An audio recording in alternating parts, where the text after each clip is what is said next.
Bilirsiniz, ən pis müsəlman bilirsiniz kimdir? Ən pis müsəlman ibadətə qapılıb insanları unudan adamdır. Cəmaatı dindən ən çox uzaqlaşdıran insanlar bu insanlardır. Heç kimə faydası dəyməyən abidlərdir. Ən çox xoşa gəlməz xislət budur. Deyim, mələklərə əmr olundu ki, gedin filan əhalini, yerin əhalisini məhv eləyin. Allah bəla göndərir. Hamısı günahkardır. Mələk gördü ki, bir dənə abid bir, məsələn, nurani bir kişi orada ibadət eləyir. Mələklər dedi, ilahi bunu da həlak eləyək, axı bu çox nurani, pak adamdır. Allah dedi, ən birinci onu həlak eləyin. Dedi, nə üçün? Dedi, üzü bir dəfə mənə görə qızarmayıb. Yəni, kimə nə olur vecinə deyil. İbadət eləyir, namaz qılır, oruç tutur. Allahın ən acığı gələn insan tipidir bu. Başqalarına biganə olub, mənəviyyat görüntüsü ilə vicdanını sakitləşdirir.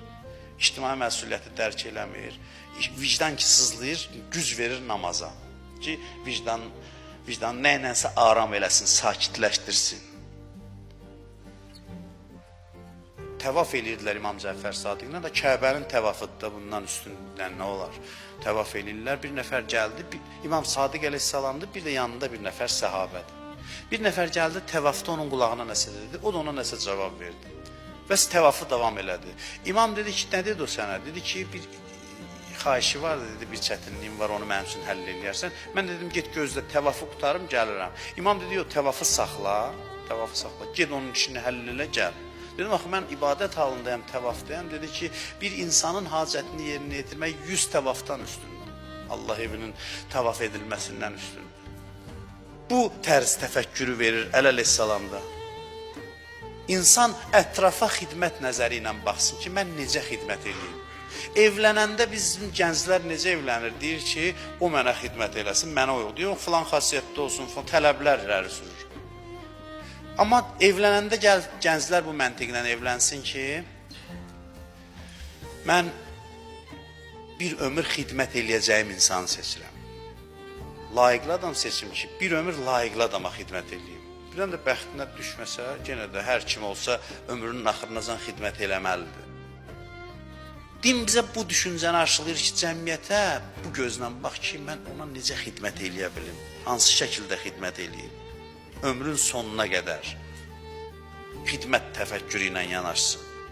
Ona görə əleyhissalam bir sözünü təqvadan əvvəl gətirir, deyir. Çünki gecə ibadətindən danışdı əvvəl. Gecə ibadəti, bir adam gecə namaz qılır, ibadət edir, dua edir. Səhər açılanda özünü nədə göstərir? Birinci, cəmaata yaxşılıqda göstərir. Cənnətdə deyir, bir yer var, adı Darül Fərəhdir. Darül Fərəh nədir? Sevinc evi, şadlıq. Deyirlər, şadlıq sarayı. Biz niyə şadlıq sarayı qoyublar onun adını?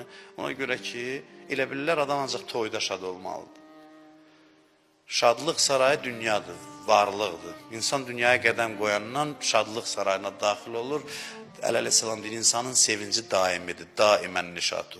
Bir an qəm ürəyə çöktüsə, deməli nəsə düz deyil. İnsan şad olmaq üçün xəlq olunub.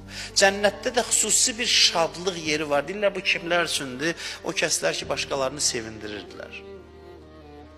Şad eləyirdilər başqalarını. Ən gözəl əməllərdən biri bir qəmli ürəyi sevindirməkdir. Və bilirsiniz, mən yenə deyirəm, mən heç vaxtı xoşlamıram ki, bu sözlər əxlaqi nəsihət kimi, mənəvi nəsihət kimi qəbul edilsin. Bu bir nəsihət olaraq bunu dəyərləndirməyin. Bu qaydadır, həyatın qaydalarıdır. Həyatın praktiki göstərişləridir. İnsan başqalarını şad etmədən özü şad ola bilmir. İnsanların düyünlərini açmadan öz düyünləri açılmır. Bu qaydalardır. Həyat belə qurulub.